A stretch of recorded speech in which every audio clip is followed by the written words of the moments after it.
And welcome everyone to our webinar on enterprise excellence. We're excited to deliver this to you today. We know that scalability and building for growth is top of mind for a lot of people. So we're excited to deliver this content to you guys today. Before we get into it though, just a few housekeeping items. This webinar is being recorded so that we can post it on our Knowledge Center afterwards. We do post those typically within about 2 business days. But that way, if you have colleagues that you feel like you'd like to share this with, or even if you'd like to come back a little bit later, that will be available on the Knowledge Center under past events. And again, we do encourage participation. The chat box is open, the QA box is open. We'll be monitoring those throughout the call to help answer your questions. But again, if you want to +1 to anything that we're saying, it's always nice to hear what you guys have found helpful. But I believe that that is the majority of our housekeeping. So we will move forward and introduce our speakers today.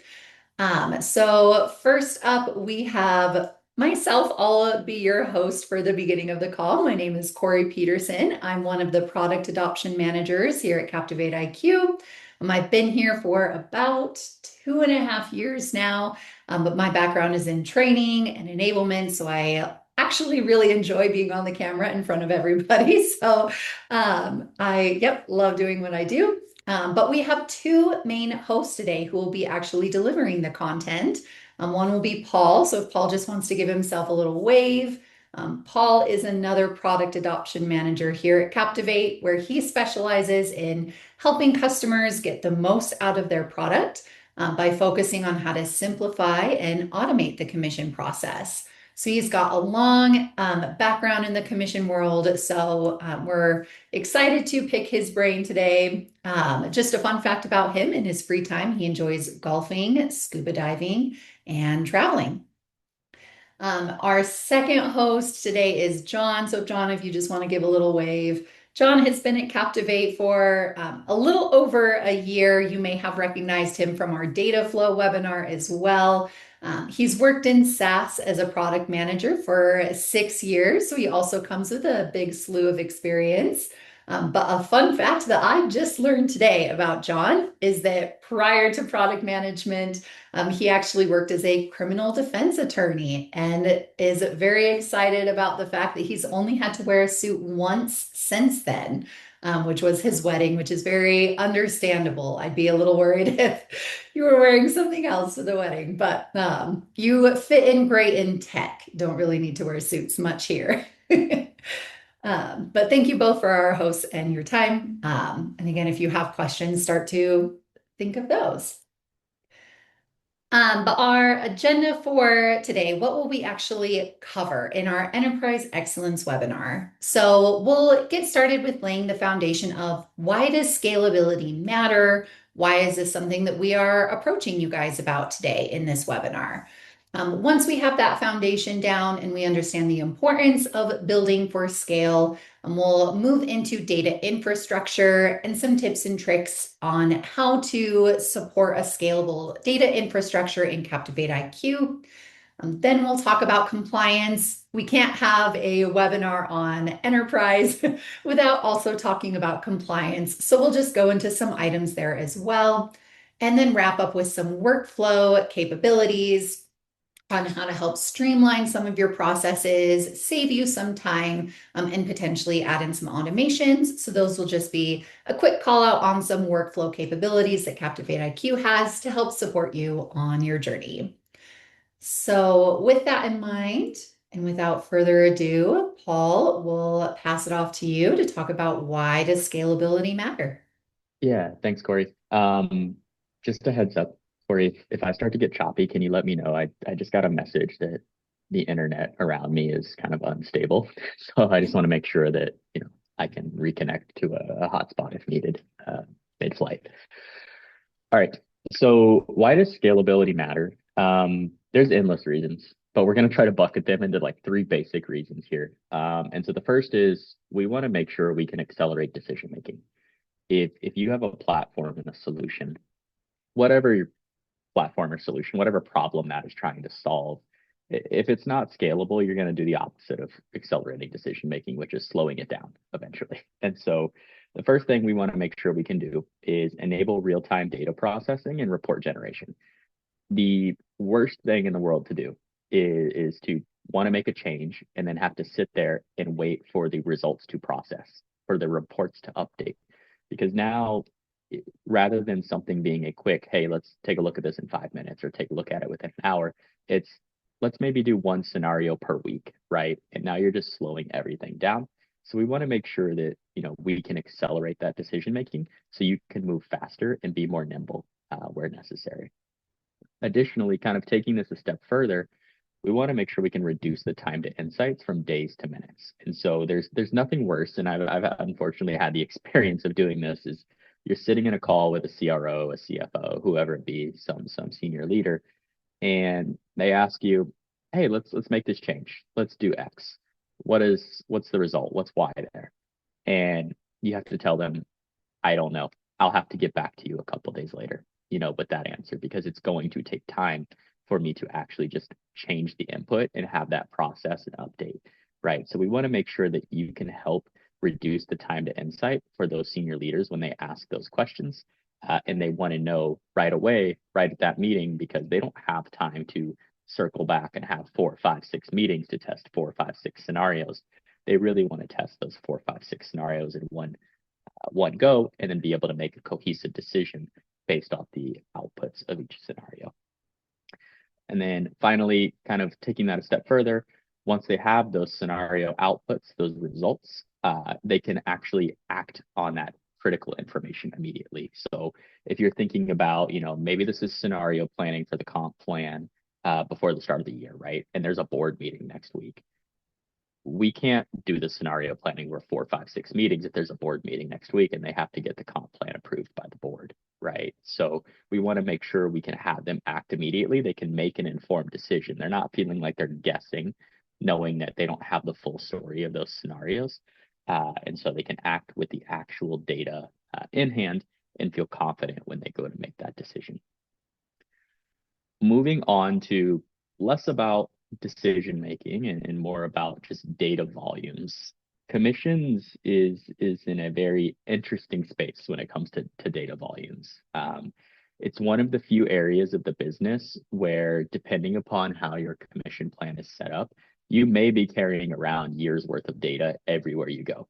You may have 4, 5, 6 check-in bags to take you for every net new plan year, right? And so we want to make sure you can navigate those challenges that all these data sets bring by managing these ever-growing data sets without concern for degradation. And John will talk a little bit about later on how we're taking things like data snapshots and using that for the new Calc workbook experience to speed things up. But if you think about a plan that has clawbacks over a period of time, and I used to run this as a commissions manager where we were clawing back up to 12 months after a deal sold. So we had to carry 12 months of data everywhere we went. There was no, we paid out this month, forget about everything else. It's just current month data. No, it was carrying a rolling 12 months everywhere. And as your business continues to grow, each month gets bigger. So that 12 months just continues and continues to grow. As you get more reps, that data set continues and continues to grow. And if you take it a step further, you think about ASC 606 reporting. You're trying to do capitalization of commissions. You're trying to do waterfall listings. You're breaking each deal out over 36 rows, right? And now you have, let's say, 1,000 deals per month times 36 rows times 12 months. It starts to really multiply. And we want to make sure that you can navigate those challenges that commissions and the accounting of commissions brings. Without concern for, hey, is my system going to slow down, or am I just not going to be able to export anything or process anything? The next piece is, okay, we have these large data sets. How do we future-proof the build, the architecture, right? We want to make sure it's sustainable. There's a saying I always use where there's, a lot of ways to do things, a lot of not so great ways, and a few really great ways. And we want to make sure that you can future-proof your system with some of those really great ways, to where the system build and architecture itself isn't a hindrance to performance. And so what I mean by this is we want to make sure you can structure your data in a way where it can be filterable rather than joinable, because filtering data is going to be a lot easier than using joins to filter your data. So understanding how can we build the system in a way that processes the data much quicker is incredibly key. And then kind of to Corey's point, we always have to talk compliance when we talk about scalability and enterprise readiness. So optimizing governance through controls and automations really here is let's make sure that our sensitive data is accessible, but only for those who are authorized to see it. We don't want to have to give out all of the data to anybody who needs access from an admin perspective into CIQ if really they only need access to answer inquiries or they only need access to set up data connectors, right? We want to make sure that we can put up firewalls around the sensitive comp data that exists in the platform while also maintaining flexibility to give those IT folks that need to help out with, whether it be like an API or a data connector, to have those SOPs folks who need to help answer a question about quotas, right? While making sure that we haven't introduced any unnecessary risk. And then finally, talking about kind of key workflows here, we want to eliminate delays and reduce those manual touch points. So a lot of questions come in, a lot of data changes need to be made. And so finding a way to automate that through different workflows that can kind of be standardized and automatically fire. So you're not having to log in for every single request and manually redirect where things need to go. That's a huge time sink, unfortunately, for a lot of orgs. You know, it's, hey, I've got 15 different questions about the quota, but I have to go manually redirect it to everybody's manager, right? We want to make sure that it would just automatically fire to the manager for approval. And then if the manager approves, then you get it, right, to make the action. We want you, when you log in and have to have a touch point, we want you to have an actionable thing to do once you have that touch point rather than just a furthering along the next step piece. So that's kind of what we're going to talk about today in terms of like, why does scalability matter? What are the different product features? Corey, if you want to take me to the next slide, that we've recently developed to kind of help with these areas. And so moving on one more. So we kind of bucketed these feature developments as well. It's going to look very similar to the prior slide. First one's going to be data infrastructure, and John is here to talk about that because that's kind of his area. I know we've worked together on a few different customers where we've had some challenges with data infrastructure. They've had really large volumes, and we've had to provide some guidance and make some updates. And we've seen some really great improvements that I'm sure he'll be able to share stories on. But within this data infrastructure section, you might have heard of some of these items. You might not have heard of some of these items, but the first one here is transformation workbooks. So again, that's a layer of workbook below global attributes and data workbooks. The next one is the large workbook experience, or you might have heard of it referred to as data snapshots as well. And then looking at the compliance arena, we have enhanced audit logs. So this is a change we made, I believe it was towards the end of last year, mid last year, around how do we show the audit logs to you within the application? How can we schedule exports within the application? And how can we save things that you're interested in within the application? So we'll talk about the impacts of each of those. Custom access controls as well. And this is going to include something we just released, which is view-only dashboards. We'll talk about kind of the differentiation of those two a little bit later, but a way to kind of make sure folks have the right access and authorization level where needed. And then finally, talking about workflow capabilities. If you were on a webinar, I think about a month ago, you probably heard me talk about this as it relates to bonuses, but there's also other use cases for the workflows within the platform. Specifically, we're talking custom inquiry forms and how those can relate to workflows, as well as data input workflows. All right. So with that, let's kind of hop into the data infrastructure piece, and I will actually turn it over to John for these next couple of slides. Great. Thanks, Paul. Yeah, let's jump into it. I think the first one I want to cover is transformation workbooks. And I want to talk about why you'd want to use this, what they are, And then we'll talk a little bit more about how they sort of fit into this narrative around scalability. But why would you want to use it? Just think of transformation workbooks as a dedicated space for your data preparation. This is going to lead to a more comprehensible plan structure. I'll go into more of that about that in a moment. And it's also going to have the benefit of simplifying logic that exists in the calculation workbook. So transformation workbooks sit squarely between data workbooks and global attributes and your calculation workbook. They are that layer where you are going to do the bulk of your transformation work. And that's important because it creates a dedicated space for that work. And it allows data workbooks, for example, to do what they're better at, right? Which is putting data in recognizable silos. That's going to have a benefit, especially for companies that are looking to scale as they get larger, thinking in terms of permissioning, that allows you to basically bucket some of this work, this data, in your data workbook level and in data workbooks that person A needs to see and access, but person B doesn't. Person C may only need to see that transformational layer potentially. And so by leveraging transformation workbooks, not only is it making plan structure more clear by saying, hey, data workbooks are responsible for this, transformation for this, calculations for this, it also gives you that extra layer of working in permissioning schemes that are not going to force you to be so granular. Um, Scalability is really important. The scalability aspect too kind of feeds into the next topic around large workbook experience. But let me be really specific about what the large workbook experience is before I start trying to kind of fold all these different things in together. So we can go to the next slide real quick about large workbook experience. As Paul mentioned, large workbook experience, aka data snapshots, is something that we use in cases where customers are large enough or have logic that's complex enough that they end up kind of challenging the laws of physics and math in a sense, where they may see slowdowns in the calculation workbook. And so when that happens, we have the ability to specific to load times in the calc workbook, change the paradigm for how calculations are evaluated and conducted from end-to-end real time to a snapshot of information. But we do that in a way that I think is really true to like our brand and Captivate IQ, which is like we're leaning into flexibility here.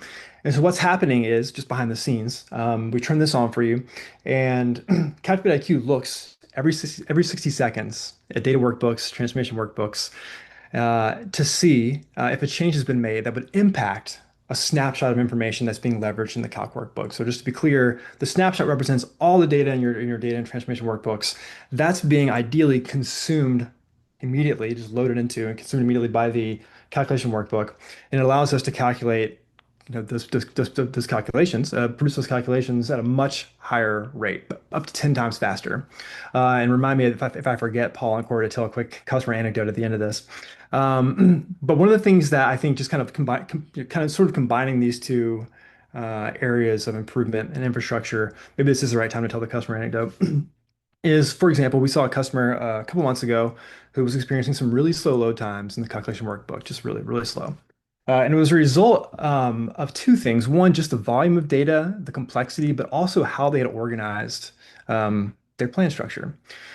And so what they were doing was they were leveraging data workbooks, putting all that data into a calc workbook and using just a massive amount of joins to do so, which made it really hard for the calc workbook to churn through those records and produce those results and get that payout information to them in a timely manner, get those pages to load. So we looked at the plan and said, hey, there's a huge opportunity to take this complex logic that's being done essentially to get data into the calc workbook and move it back a step. So the data workbooks now are able to communicate with one another at the transformation workbook level. The global attribute information comes in, and then all that's being done at that point is once we've done all the heavy lifting in the transformation workbook is a simple load into the calc workbook. So it takes a ton of pressure, a ton of stress off the calc workbook, allowed them to be more systematic, and I think create a plan that was more comprehensible with different areas of concern in the product. And the result for them was probably 10 to 15x improvement in load time. So huge deal, huge difference for them. So just really, I think a good example of showing like we don't, we're not typically using transformation workbooks to improve load times, but in extreme cases where a customer could really benefit from it, there is opportunity to kind of combine those two things together. And that's one quick example of like how we've seen it work in the past. Now, Paul, send it back over to you, Paul. Yeah, thanks so much, John. And to kind of give, the admins on the call some color when we say long load times, 10 to 15x improvement. What does that look like? You know, in this customer that we're talking about, where we're looking at load times of one worksheet within your calc workbook of 60 to 90 seconds, depending upon, you know, internet speed, which worksheet we're looking at. And after all of these improvements, we're down under 10 seconds for all the worksheets. You know, some of them are just 2 or 3 seconds. So we are really taking something that is painful and slow. And if you can imagine, you're going through commissions at the end of the month and you've got 100 reps and each rep takes a minute to load. That's not sustainable. That's not scalable. You can't add 101st rep to that. And so, you know, if you get it down to 3 to 10 seconds, depending on what you're looking at, that is much more scalable. That is much more sustainable. It's going to speed up your processing as well. You know, it's not just loading in the calc workbook, it's also the processing of the payouts. So, you know, this isn't necessarily an experience that every customer needs. If you are not experiencing slow load times or you do not have massive amounts of data yet, but you might in the future, it's not something you need to be concerned about. Where it really shines is those customers who have very complex logic, very large data sets, and they're currently experiencing those pain points. Because if you're loading in 2 to 3 seconds right now, you might get a speed up to like 1.5 seconds, but to the human, that's not really going to be measurable, right? You know, we could definitely tell you, hey, yeah, it's an increase of X%, but at the end of the day, we want to make sure we're bringing the impact where we can. And so, while this is a great option, whether or not it's a fit for you is definitely a conversation we'd be happy to have, and your CSM would be happy to have as well. But we did want everyone to know about it just in case, hey, this is an acute pain point I'm having right now, right? We don't want you to sit there and think, oh, there's no solution for this. Our data is just too big. Our data is just too complex. That's not the case. We have solutions. We just want to make sure that we're using the right solutions in the right places. Awesome. Corey, if you want to bring us to compliance, we can kind of shift here a little bit. So moving into compliance, talk about audit logs first. I know this is everyone's favorite topic, right behind plan management. You know, some real juicy content here.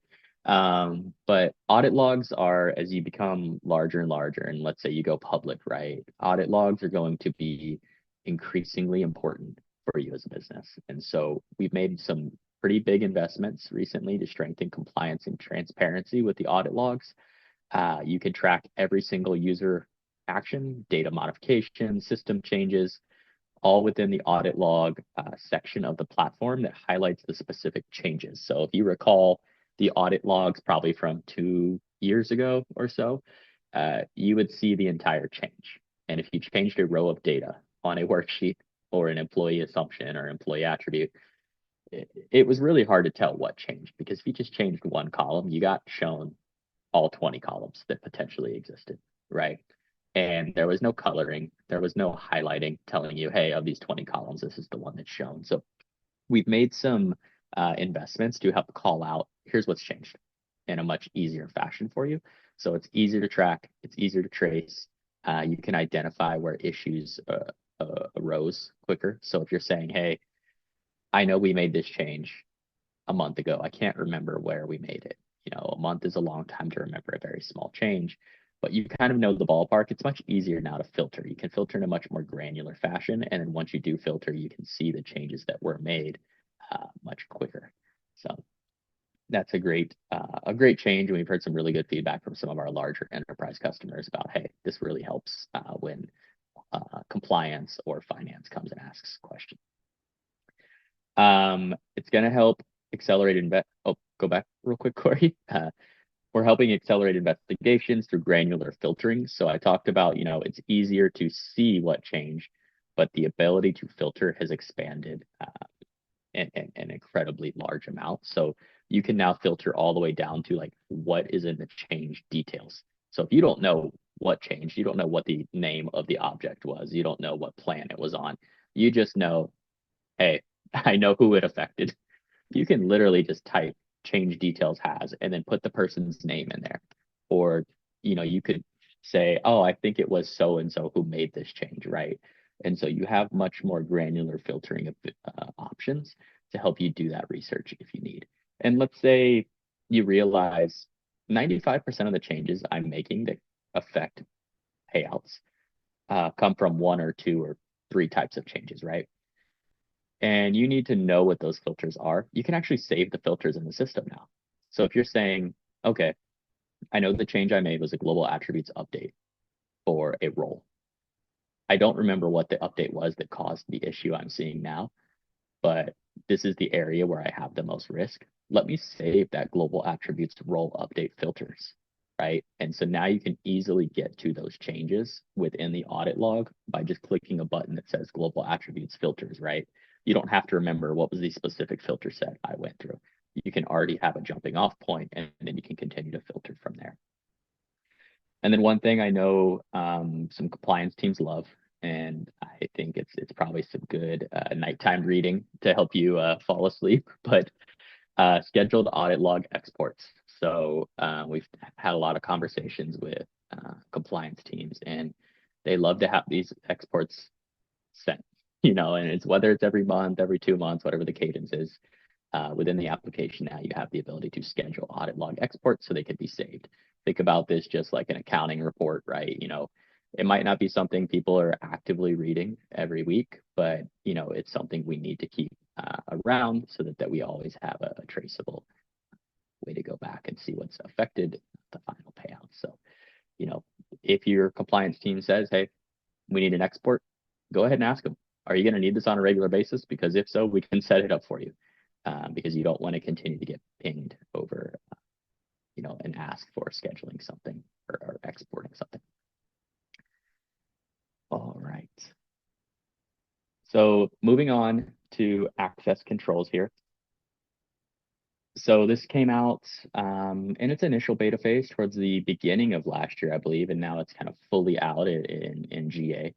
And so this is really allowing admins to configure role-based permissions that are going to restrict particular data or features of the application to authorized users only. So the real goal here is reducing security risks while making sure we're ensuring compliance with any regulatory requirements or any sort of internal governance policies that your business might have. It also helps with streamlining user onboarding and management. You create these assigned and predefined access levels based on job functions, and then you can also share certain features of the application at an ad hoc basis as well if needed. So, a really good use case to kind of bring this one to life is you think about, hey, we're doing ASC 606 in the platform.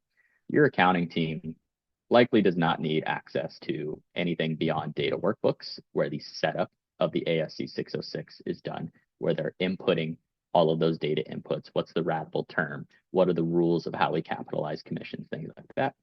And then the reports. They don't need access to the global attributes. They don't need access to transformation workbooks, to commission plans, to plan management. All they need access to are the things that matter to them. And so one, it prevents them from like clicking into the wrong area. Two, getting lost and looking at stuff that maybe, they probably have access to because they are in finance and accounting, but they don't need to see on a regular basis. And three, it's going to prevent you from accidentally sharing something that maybe they shouldn't have access to. I don't know what that could be, but there's always a world where you find out, whoops, shouldn't have shared that with somebody. And so you could create something, it's not ready to be seen, and perhaps they look into it and they're like, what is this, right? Well, it was a work in progress model and they clicked into it, they got concerned. You don't want them to see a work in progress model, but if you only give them access to the accounting specific stuff, you kind of really limit the risk there. Another great example here is RevOps, right? RevOps should be able to see everything revenue data related, but that doesn't necessarily mean they should be able to see commissions. So they might want access to data workbooks just to make sure things are running right with the Salesforce connector. They might want access to specific report models or dashboards, but you want to make sure that you're only sharing them with ones that actually they can see, they have privileges to see. So you might want to share them an attainment one, but you don't want to share them a payout one, right? And that's where the next piece of view-only dashboards comes in. You can now share dashboards with folks without having to give them access to the entire reporting module, right? That's always been kind of a concern is, okay, I've got these folks who need to see these attainment dashboards. They aren't necessarily an end user of Captivate IQ, meaning they're not a payee or a manager. I don't want to give them access to the entire dashboard suite because then they're going to be able to see all the payouts. I just want to share with them one specific dashboard in a view-only manner. And so you can now do that within the platform to really try to limit the risk that comes with, hey, let me give you access to all of the dashboards, because at the end of the day, all the dashboards built off all the data. And so even if someone's just looking at one dashboard regularly, there is a chance they could kind of click their way into the report models and start looking around and finding things that maybe they shouldn't be privy to. So a lot of changes here, a lot of updates on really how you can control the system, set it up for success, so that if you need to loop folks in, you need to share stuff with folks, you can do so, but you can also maintain that control in case anybody from compliance comes and asks questions. All right. So moving on to our last section here, we're going to go into workflow capabilities. So first one here is going to be custom inquiry forms and workflows. So this is creating custom forms, really helping streamline those inquiries, as well as creating workflows to automate what needs to get approved, what needs to get reviewed by different folks.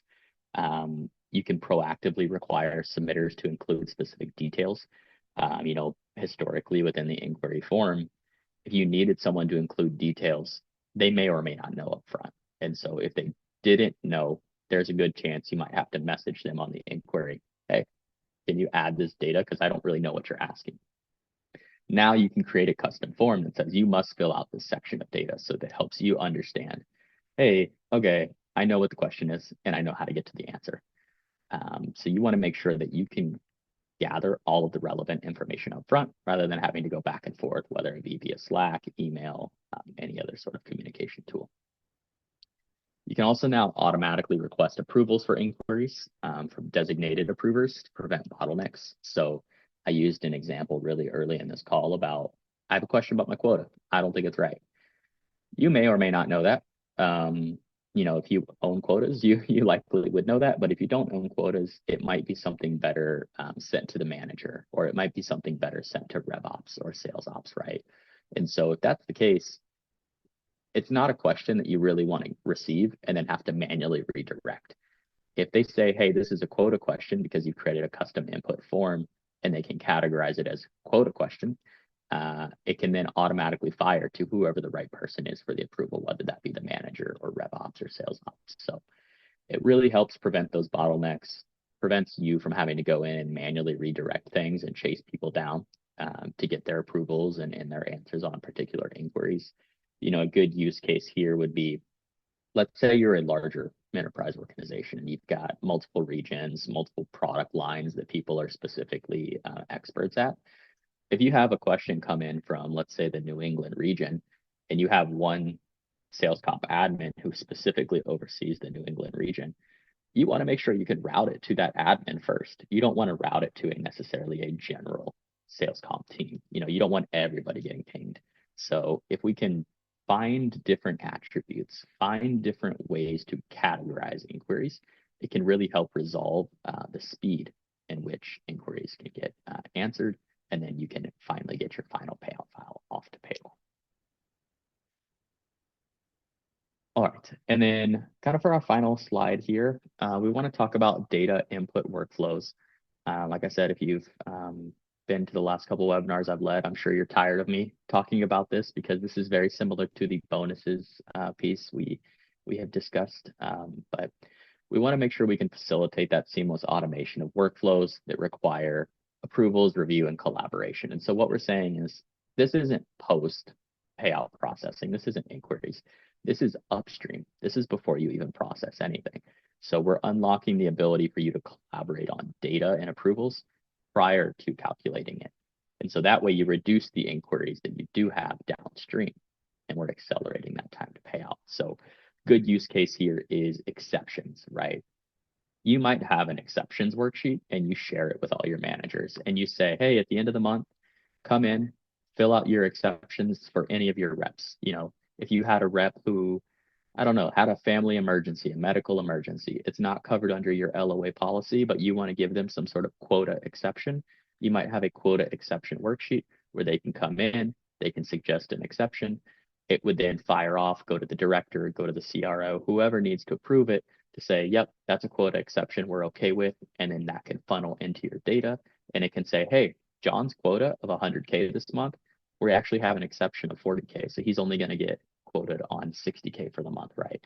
And so giving you that flexibility to proactively gather that data rather than me processing John's payout, John reaching out and saying, hey, I was only supposed to have a quota of 60K this month, not 100K, what gives? And then you having to go through that entire, okay, payroll's due in 2 days. I got to figure this out in 2 days, right? If it can be done upstream, you reduce the stress, you make everyone's lives easier as well. And then finally, consolidating data gathering exercises into a single location. Think about bonuses. This is the best use case for consolidating data. You know, if I've ever talked to an HR individual who's been in charge of bonuses, it is emails on top of emails, on top of spreadsheets, on top of spreadsheets. Nothing is consolidated. And it is a big, big lift to get those out the door. Even if you think about MBO pieces of a commission plan, I'm talking a commission plan that's 80% metrics, 20% some sort of qualitative MBO objective. If you have 20 people who have that piece, you very well may have 20 different spreadsheets just for 20% of someone's commission plan. And if you're doing that monthly, you know, you're consolidating essentially 240 spreadsheets, you know, 20 spreadsheets times 12 months. And so giving you a single place to consolidate all that data where someone can just come in, input the data with the scores, with the goals, whatever information is needed, is a huge win and really minimizes clutter and unnecessary versioning of tons of different collection sheets. So, you know, bonuses here is really one of the big use cases, but there's also a million other use cases for different data you're trying to collect. You know, exceptions is another big one as well. So, but with that, that's kind of, or that is, I should say, where we're gonna leave it today. But are there any questions about any of the items we covered, whether it be data infrastructure, compliance, workflow capabilities? Any questions or thoughts?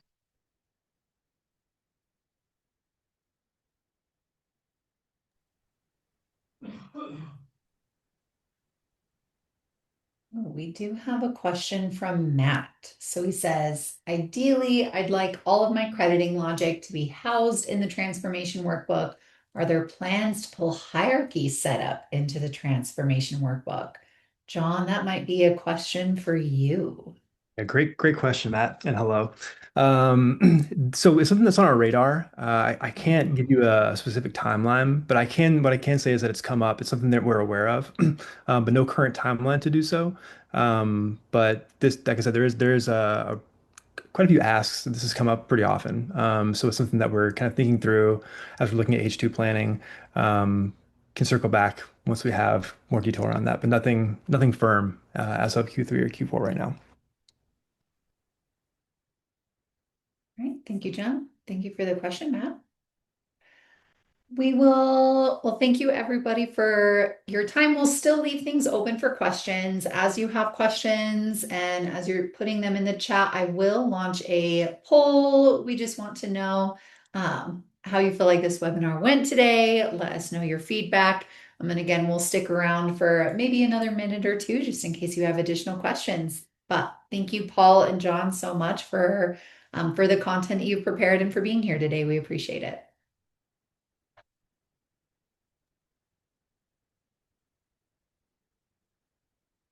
And for the rest of you, if you do not have any questions, and once you're done with the poll, feel free to hop off. Again, this call will be posted in the Knowledge Center within about 2 business days, so by the end of the week. So feel free to come back and watch it again if you need to. Again, share with your colleagues, make notes, and let us know if you have any other questions. Thank you, everyone. Thanks, everyone.